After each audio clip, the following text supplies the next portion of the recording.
Hello and welcome. मैं हूं प्रियंका संभव। आप देख रहे हैं मनी नाइन। मिजोरम के बड़े बड़े हाइड्रो प्रोजेक्ट्स हों, श्रीनगर में बन रहे हों सैटेलाइट टाउनशिप, या फिर राजधानी दिल्ली के सरकारी कॉलोनियों का रिवैम्प हो, और हम कैसे भूल सकते हैं दिल्ली एनसीआर में अटके हुए आम्रपाली और सुपरटेक जैसे प्रोजेक्ट्स, जिनमें कितने हजारों घर लोगों के जो थे फंसे हुए थे, और उन्हें अब पूरा करने का जिम्मा उठाया एनबीसीसी ने, और अब लोगों को घर मिलने शुरू हो गए हैं। और आज मेरे साथ हैं एनबीसीसी के CMD Shri K P Mahadeva Swamy ji. Thank you so much sir, welcome to money nine. आपसे बात करके मैं समझना चाहती हूँ कि एनबीसीसी किस तरह से कितने बड़े स्तर पर कंस्ट्रक्शन कर रही है, उनका स्टेटस क्या है। लेकिन शुरुआत तो इससे करेंगे कि आपके अभी क्वार्टरली रिजल्ट आए जो बहुत अच्छे रहे। Good evening Priyanka. जैसे आपने ओपनिंग रिमार्क्स बोला 25% ग्रोथ, ये 25% ग्रोथ हम इनिशियली कमिट किया था। इस साल में ऑलमोस्ट 30% पैट लेके जाएंगे। थर्ड क्वार्टर तक 25% आया। ये 25% में हमारा मेजर प्रोजेक्ट्स है अम्रपाली एंड 7 GPRA कॉलोनी, जो दिल्ली में रीडेवलपमेंट मॉडल कर रहा है। ये दोनों मेजर प्रोजेक्ट्स है। इसका अलावा अक्रॉस इंडिया हमारा बहुत सारा प्रोजेक्ट्स है, उसको हम टाइमली कर रहे हैं। इस बार 30% का जगह में 25% प्रॉफिट आया, इसीलिए ये क्वार्टर में एनजीटी जो ग्राफ लगी थी उसका वजह से थोड़ा हमारा 5% कम हुआ प्रॉफिट। अदरवाइज हमारा टारगेट था 30% अचीव करने का। आपकी ऑर्डर बुक भी बहुत रोबस्ट दिख रही है, 1 लाख करोड़ के मार्क को ये पार कर गई है। तो जरा ऑर्डर बुक की स्थिति के बारे में भी समझाइए। हमारा ऑर्डर बुक में 1 लाख में लास्ट 2 ईयर्स, मतलब 1.5 ईयर्स, अभी 2 महीना बाकी है, उसमें 70 to 80,000 करोड़ लास्ट 2 साल में आया हुआ है। उसमें बड़े बड़े ऑर्डर बोलेगा तो एक श्रीनगर का सैटेलाइट टाउनशिप है, गोवा का रीडेवलपमेंट प्रोजेक्ट्स है, सुपरटेक है, अम्रपाली का फेज़ 2 है, उसका अलावा झांसी का रीडेवलपमेंट है। इधर भी हम लखनऊ में भी एक सहकारी संघ का एक रीडेवलपमेंट प्रोजेक्ट्स। सो मैक्सिमम हम रीडेवलपमेंट प्रोजेक्ट्स, पीएमसी प्रोजेक्ट्स मिला हुआ है। इसका ऑर्डर से वजह से हम आज का दिन में कंसोलिडेटेड लेवल पे 1 लाख करोड़ का ऑर्डर क्रॉस कर चुका है। आम्रपाली प्रोजेक्ट का आपने जिक्र किया। 2019 में सुप्रीम कोर्ट ने आप लोगों को इसका काम को कंप्लीट करने का जिम्मा दिया, और आप लोगों ने क्या शानदार काम किया। अभी क्या स्टेटस है सर? कितने घर आप दे चुके हैं? और आपने भी जिक्र किया कि इस बार भी आपके प्रॉफिट में आम्रपाली का रोल बहुत इंपॉर्टेंट रहा। अम्रपाली में as per supreme court order हमको 38,000 मकान कंप्लीट करना था। उसमें अभी तक हम 25,000 मकान कंप्लीट किया हुआ है। जैसे आपने बोला होम बायर्स का सपना था वो टूटा हुआ था, वो सपना को हम कंप्लीट कर रहे हैं। इसमें प्रॉफिट कमाने से ज़्यादा हमको इमेज कमाना था, एंड होम बायर्स का सपना था उसको पूरा करना था। वो हमारा फर्स्ट प्रायोरिटी है। उसी के लिए एनबीसीसी बीच में पैसा नहीं होगा तो भी, सुप्रीम कोर्ट का डायरेक्शन नहीं था तब भी हमने एनबीसीसी का पैसा इन्फ्यूज़ करके कंप्लीट कर रहा है। बिकॉज होम बायर्स का सफ़र, मतलब ये नहीं होना चाहिए, उनका सफल अच्छा रहे, उसी के लिए कर रहे हैं। इसको कंप्लीट होने के बाद में, मतलब ऑलमोस्ट कंप्लीशन 70-80% हम कंप्लीट कर चुका है। इसका कंप्लीशन देखते हैं अभी सुपरटेक होम बायर्स भी एनबीसीसी को एक काम दे दो, सो दैट एनबीसीसी एक काम कंप्लीट करेगा। सो वो कॉन्फिडेंस होम बायर्स का पास है। At the same time NBCC का भी एक विश है जो जितने भी स्टॉल प्रोजेक्ट्स है उसको कंप्लीट करने का। तो फेज 1 पूरी तरह से कंप्लीट है, और अब फेज 2 की तरफ बढ़ेंगे। हाँ, ये फेज 1 का जो है वो होता। फेज 2 का अभी रिसेंटली कल परसों हमने एक बल्क सेल लॉन्च किया था। अराउंड 1200 यूनिट्स हमने बेचा, उसका वजह से अराउंड 3,200 करोड़ रुपीस पैसा जनरेट होगा। ये पैसा हम फेज 1 का भी, एंड बैंक्स में हम लोन लिया हुआ है, एनबीसीसी का सीड मनी है, अथॉरिटीज़ को भी पुराना कुछ पेमेंट करना वो कर रहा है। फेज 1 का काम ऑलमोस्ट हमारा स्ट्रीमलाइन हो चुका है। बाय जून एंड फेज 1 को कंप्लीट इन ऑल रेस्पेक्ट करेंगे। फेज 2 का जो एफआईआर का काम है ये 2 साल में हम कंप्लीट करने का टारगेट रखा हुआ है। सो फेज 1 में कितने घर आपने दे दिए हैं? ये पूरी तरह से कंप्लीट है? मार्च थी एक्चुअली, थोड़ा मार्च से 2,000 मकान हम मार्च में कंप्लीट करेंगे बोल का बैलेंस था। वो थोड़ा एग्जिस्टिंग होम बायर से जो पेमेंट आना वो डिले हुआ, हम फंड जनरेट करना पड़ा था। और लास्ट 2 महीने से हमको एनजीटी ग्राफ नोएडा में भी था। दिस इज द रीज़न हम मार्च का जगह में जून जा रहा है। जून 25 को हम सारे अम्रपाली का फेज 1 काम कंप्लीट करेंगे। अब एक और स्ट्रेस प्रोजेक्ट की बात, वो है सुपरटेक। यहाँ आपको एनसीएलटी ने कहा कि आपको ये घर बनाना होगा। अभी इसकी स्थिति क्या है? सुपरटेक में अराउंड 50,000 मकान है। 50,000 मकान में ओनली 10,000 मकान अनसोल्ड है, बाकी 40,000 मकान ऑलरेडी बेच चुका है। वहाँ 16 प्रोजेक्ट्स अभी एनबीसीसी का खाता में आया हुआ है। उस प्रोजेक्ट्स में भी वेरियस स्टेज पे है।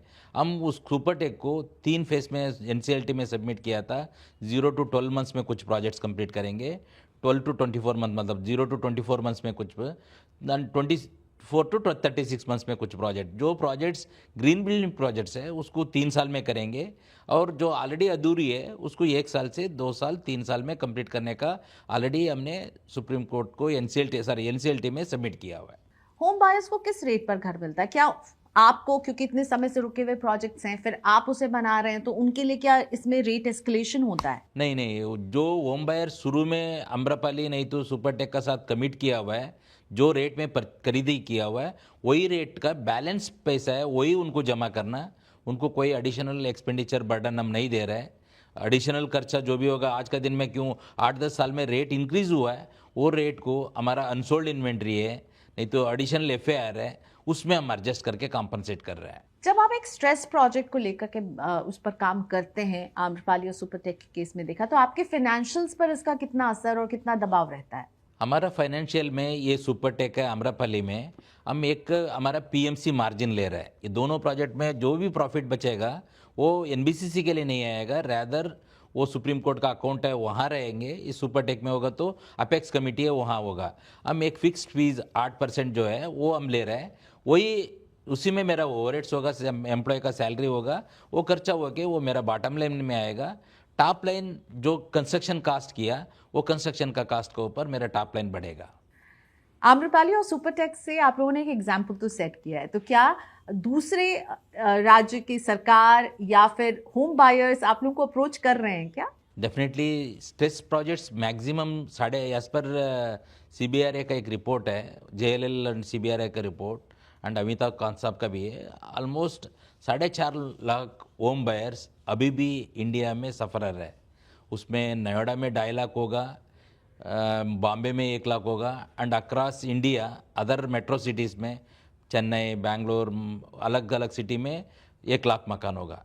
एनबीसीसी में ऐसे सीएमडी एनबीसीसी में यही चाहता हूँ, ये सारे मकान अगर स्ट्रेस होम बायर्स को बना के देना, we are ready to do, because ये अगर ये मकान अभी नहीं बनेगा, ये स्ट्रक्चर ऐसे खड़ा रहेगा, फ्यूचर में इसका वैल्यू ज़ीरो होगा।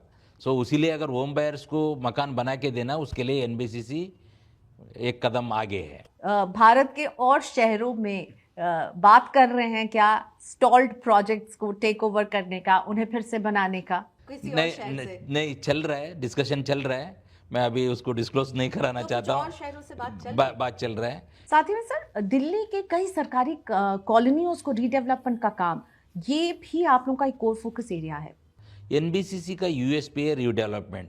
पहले हमने मोतीबाग में रीडेवलपमेंट किया था, उसका बाद में किद्वई नगर किया था, किद्वई नगर का बाद में अभी 7 general pool officer residential accommodation GPRA बना रहे हैं। Naoroji Nagar, Netaji Nagar, Sarojini Nagar and Kasturba Nagar, Mohammadpuri, 3 project NBCC का पास है, 4 प्रोजेक्ट सीपीयूडी का पास है।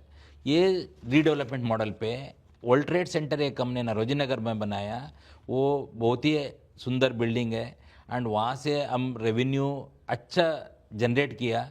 उसी जो पैसा आ रहा है, उसी पैसे में हम बाकी कॉलोनी का, सरोजी नगर ये सब में ऑलमोस्ट 20,000 मकान बनाने वाले हैं।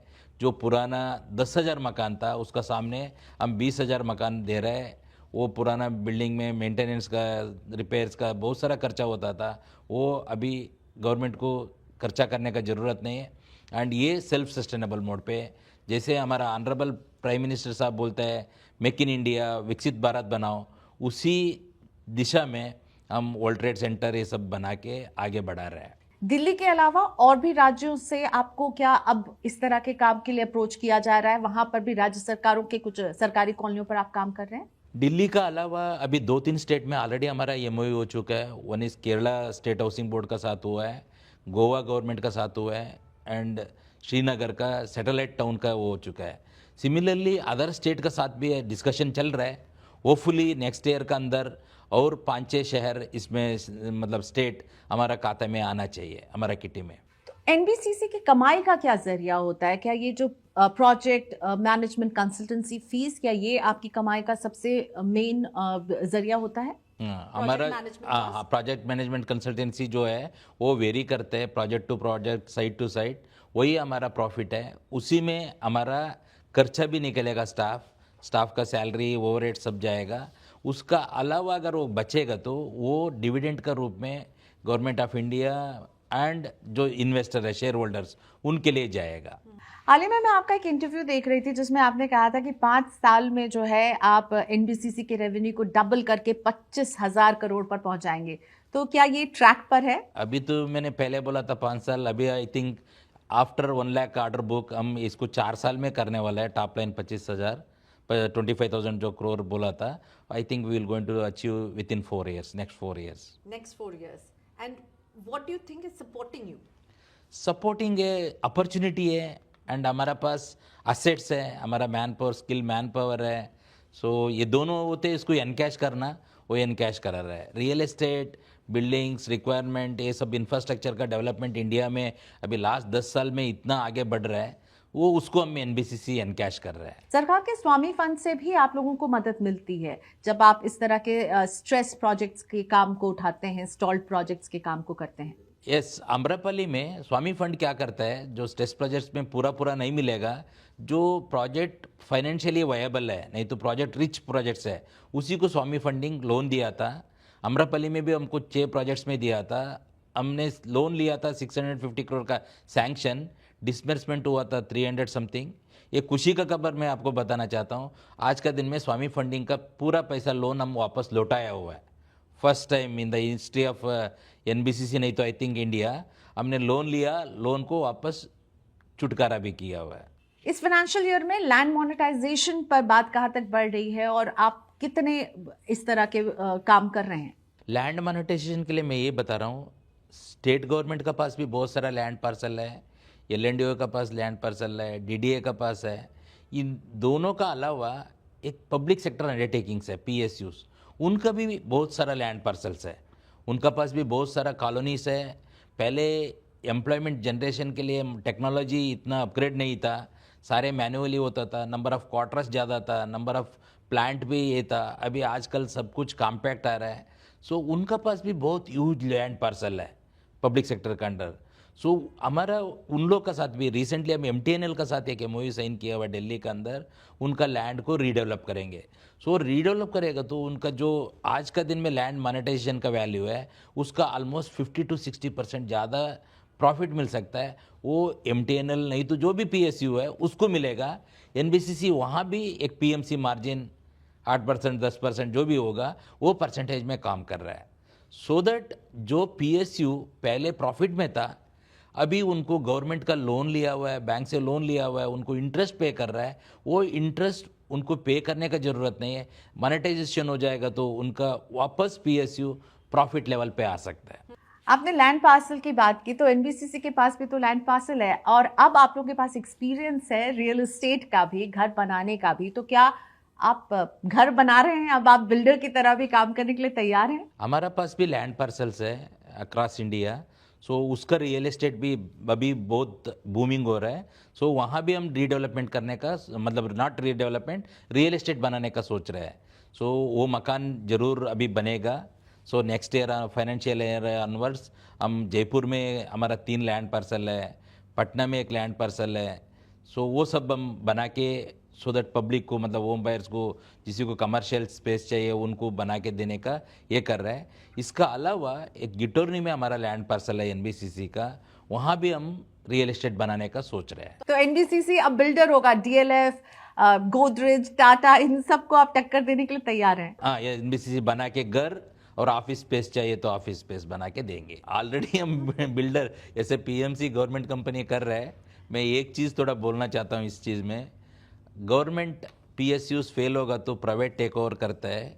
इन दिस केस हम रिवर्स किया हुआ अमरापल्ली में, प्राइवेट बिल्डर ने फेल हुआ, एक गवर्नमेंट पीएसयू उसको सक्सेसफुली कंप्लीट कर रहा है। सो हम एक टर्न अराउंड स्टोरी कराना चाहता है एनबीसीसी का थ्रू, जो भी मतलब बिल्डर्स काम कर रहा है उनके लिए। मैं कॉम्पिटिटर ये नहीं बोलता हूँ, बट गवर्नमेंट का एक रियल एस्टेट बना के देना चाहते हैं। मैं बोला ना, हम रेडी है, अगर कोई भी स्टेट गवर्नमेंट के लिए उनको हेल्प चाहिए, नहीं तो NBCC can assist them, because state government में ये स्किल नहीं है, इवन बिल्डर्स भी फेल हो चुका है। सो एनबीसीसी का पास ऑलरेडी एक्सपर्ट है दोनों प्रोजेक्ट से। आम्रपल्ली जब हम टेक ओवर किया था सोचा ये बैलेंस वर्क है कंप्लीट कर लेंगे, बट कंप्लीट करने का टाइम में बहुत सारा चैलेंजेस आया, बहुत सारा डिफिकल्टी ऐसा आया। आम्रपल्ली जब अवार्ड हुआ था 2018 में, हम एक्सपेक्ट किया था एग्जिस्टिंग होम बायर से अराउंड 3,700 करोड़ रुपीस पैसा आएगा, बट अनफॉर्चुनेट एक हुआ था उस टाइम में कोविड आया। कोविड आए तो कई लोग नौकरी खो गया, कई लोग उनका फैमिली का आदमी लोग को मतलब लॉस किया। सो एग्जिस्टिंग होम बायर्स पेमेंट नहीं कर रहा था। उस टाइम में हम as per supreme court direction हमने मतलब ये करके लोन लिया इमीडिएट लिक्विडिटी के लिए, अदरवाइज एग्जिस्टिंग होम बायर्स का इंतज़ार कर रहे हैं तो शायद वो प्रोजेक्ट अभी ये स्थिति में नहीं पहुंचता था। तो उसका अलावा आम्रपल्ली में जब भी पैसा चाहिए एनबीसीसी का सीड मनी लगा के हम कंप्लीट कर रहे हैं, सो दैट ये प्रोजेक्ट कभी रुकना नहीं है।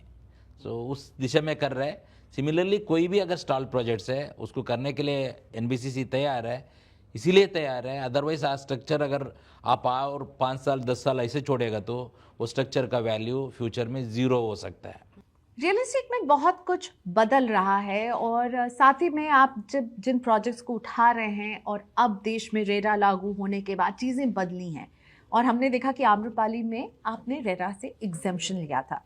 सुपरटेक में भी क्या आप उस तरह की एग्जेम्पशन चाहते हैं और क्यों चाहते हैं? रेरा हम नया प्रोजेक्ट्स के लिए ज़रूर इम्प्लीमेंट करेंगे, फॉलो भी कर रहे हैं। नरोजी नगर में हम रेरा फॉलो किया, डाउनटाउन में रेरा फॉलो किया, बट एग्जिस्टिंग प्रोजेक्ट के लिए रेरा अप्लीकेबिलिटी नहीं हो पाएगा बिकॉज ये पुराना प्रोजेक्ट्स है। कई प्रोजेक्ट्स जैसे आपने बोला स्वामी फंडिंग देते हैं, वो कैश रिच प्रोजेक्ट्स को देता है, कैश लॉस वाला डिफिशिएट वाला को नहीं देता है। सो इसीलिए रेरा एग्जेम्पशन हम आम्रपाली में भी लिया था सुप्रीम कोर्ट का डायरेक्शन में। अगर पुराना प्रोजेक्ट्स आपको 8-10 प्रोजेक्ट करना, उस प्रोजेक्ट में 5 प्रॉफिट है 3 लॉस है, सो रेरा एग्जेम्पशन मस्ट है, तभी पूरा प्रोजेक्ट्स कर सकता है। रेरा रहते नहीं हो सकता है। हम एस्क्रो अकाउंट ओपन किया हुआ है, एस्क्रो अकाउंट में ओनर का पास ही अकाउंट है। सो वहाँ से पैसा हम कहीं डाइवर्ट नहीं कर रहे हैं बिकॉज ये गवर्नमेंट कंपनी, तो हम हमारा रेस्पॉन्सिबिलिटीज है, सो उसको फॉलो करके हम कर रहे हैं। सुपरटेक में भी रेरा से एग्जेम्पशन लिया है आप लोगों हम अभी सुप्रीम कोर्ट में ये अप्रोच कर रहे हैं कि उसमें रेरा के नियम नहीं लागू होना चाहिए। रीज़न यही बताया ना, कुछ प्रोजेक्ट्स कैश रिच है, कुछ डिफिशिएट है। कैश रिच प्रोजेक्ट्स तो कंप्लीट हो जाएगा, बट जो कैश डिफिशिएट है वो प्रोजेक्ट करना बोलेगा तो फंड ये प्रोजेक्ट से उधर जाना तभी हो पाएगा, अदरवाइज उसको कोई लोन भी नहीं देगा। So that is the reason RERA exemption हम चाहते हैं। एंड ये प्रोजेक्ट सारे पुराना प्रोजेक्ट्स है, उसमें रेरा एग्जाम्पशन होगा तब भी सारे प्रोजेक्ट कंप्लीट होगा, अदरवाइज कुछ प्रोजेक्ट छूट जाएगा। तो आप सुप्रीम कोर्ट में आपने अपील की है कि सुपरटेक अभी किया हुआ है हमने, अपील की। गोइंग फॉरवर्ड इंडिया में हम अर्बन लैंडस्केप को जिस तरह से बदलते हुए बढ़ते हुए देख रहे हैं, आप कैसे देख रहे हैं? किस तरह से आसपास कंस्ट्रक्शन हो रहा है, क्या बदल रहा है इंडिया में? मैंने आपको शुरू में बताया था इंफ्रास्ट्रक्चर के लिए बहुत अच्छा अपॉर्चुनिटी है। मेक इन इंडिया करना, नेट ज़ीरो करना, सेल्फ सस्टेनेबल करना, कार्बन एमिशन रिड्यूस करना, जैसे हमारा ऑनरेबल प्राइम मिनिस्टर साहब का विजन है, उसके लिए ऐसे लीडिंग कंस्ट्रक्शन कंपनी हम भी उसमें फॉलो कराना चाहता हूँ। वो फॉलो करते मतलब मैं गृह का फॉलो करना, नहीं तो सेल्फ सस्टेनेबल करना। सो इसमें साथ साथ एक नाम से इकोनॉमिकल वीकर सेक्शन के लिए भी मकान बना के देना। देश में तो आप झंडे गाड़ ही रहे हैं और विदेश में भी अब एनबीसीसी का झंडा फहराने वाला है और भारत का भी। प्रियंका, विदेश में बोलेगा तो मालदीव स्टेट गवर्नमेंट्स के लिए हम 2000 मास हाउसिंग प्रोजेक्ट्स बना रहे हैं। वो नया टेक्नोलॉजी के साथ बना रहा है, माइवन शटरिंग यूज़ करके। फर्स्ट टाइम इन मालदीव्स में इसका पहले कन्वेंशन सिस्टम में काम हो रहा था, अभी हम उसको माइवन शटरिंग का साथ कर रहे हैं। नेक्स्ट वीक में वो फुली हम एक फर्स्ट मकान उनको क्लाइंट को हैंड ओवर कर रहे हैं।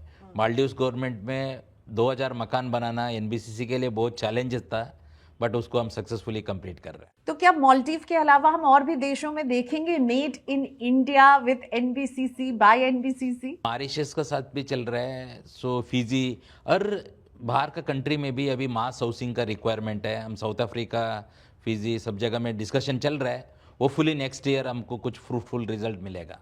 गोइंग फॉरवर्ड इंडिया में हम अर्बन लैंडस्केप को जिस तरह से बदलते हुए बढ़ते हुए देख रहे हैं, आप कैसे देख रहे हैं? किस तरह से आसपास कंस्ट्रक्शन हो रहा है, क्या बदल रहा है इंडिया में? मैंने आपको शुरू में बताया था इंफ्रास्ट्रक्चर के लिए बहुत अच्छा अपॉर्चुनिटी है। मेक इन इंडिया करना, नेट ज़ीरो करना, सेल्फ सस्टेनेबल करना, कार्बन एमिशन रिड्यूस करना, जैसे हमारा ऑनरेबल प्राइम मिनिस्टर साहब का विजन है, उसके लिए ऐसे लीडिंग कंस्ट्रक्शन कंपनी हम भी उसमें फॉलो कराना चाहता हूँ। वो फॉलो करते मतलब मैं गृह का फॉलो करना, नहीं तो सेल्फ सस्टेनेबल करना। सो इसमें साथ साथ एक नाम से इकोनॉमिकल वीकर सेक्शन के लिए भी मकान बना के देना। सो वो भी हम अडाप्ट कर रहे हैं। अभी कक्करडोमा में हमने EWS मकान DDA के लिए 500 मकान बना के रेडी किया हुआ है, वो अभी जल्दी हैंड ओवर होगा। वहाँ हम कक्करडोमा में DDA के लिए फ्लैट्स भी बना रहे हैं। सो ये सब हम नॉर्म्स को फॉलो करते आगे NBCC का फ्यूचर अच्छा है। मैंने बोला 5 साल का जगह में हम 4 साल में 25,000 करोड़ का टर्नओवर अचीव करेंगे, बिकॉज हमारा ऑर्डर बुक 1 लाख करोड़ हो चुका है। उसको मैंने 3-4 साल में कंप्लीट करना बोलेगा तो मेरा टॉप लाइन 25,000 अचीव होने में कोई दिक्कत नहीं होगा। सर, इतनी सारी बातें हुई, चैलेंजेस क्या हैं ये भी जरा बताइए, क्योंकि ये सब कर जाना इतना आसान नहीं है, चुनौतियां भी बहुत हैं। 2-3 मेजर चैलेंजेस है। अगर मैं स्ट्रेस्ड प्रोजेक्ट्स बात करूं, उसमें चैलेंजेस है एग्जिस्टिंग होम बायर्स कितना है। अम्रपाली देखने के बाद में मेरे को ये लग रहा है, बिकॉज कई बार अभी भी 3-4 हज़ार लोग आ नहीं रहे हैं। उन लोग का मकान का नाम पे है बट उन लोग आ नहीं रहे हैं। सो उन लोग को ढूंढना ये हमारे लिए एक चैलेंजेस है। सेकेंडली, जितने भी रीडेवलप स्ट्रेस्ड प्रोजेक्ट्स है उसको फंड अरेंज करना, वो भी एक चैलेंजेस है। बिकॉज कंपनी नया कंपनी खोला हुआ है, उस कंपनी का बैलेंस शीट नहीं है, उसको लोन लेना वो एक हमारे लिए चैलेंजेस है। थर्ड मोस्ट चैलेंजेस बोलेगा तो Delhi NCR, I am talking about Delhi NCR, वहाँ जो स्किल लेबर मिलना और उनको रिटेन करना कई बार थोड़ा चैलेंजेस होता है। अभी आजकल बहुत सारा स्टेट गवर्नमेंट फ्री भी दे रहा है, नहीं तो कुछ स्कीम दे रहा है, उसका वजह से स्किल लेबर हमको मिलना थोड़ा चैलेंजेस है। ये तीनों का ऊपर हम स्टडी भी कर रहे हैं। हम इसके लिए स्किल डेवलपमेंट ट्रेनिंग भी करना है। NBCC ऐसे लीडिंग कंस्ट्रक्शन कंपनी, वो भी हम फोकस कर रहे हैं। तो चलिए, उम्मीद करते हैं इन चुनौतियों पर जीत हासिल करते हुए ही आप ये बढ़िया काम, शानदार काम जो है वो आगे बढ़ाते रहें। बहुत बहुत शुक्रिया हमसे बात करने के लिए। Thank you Priyanka, thank you very much, thank you.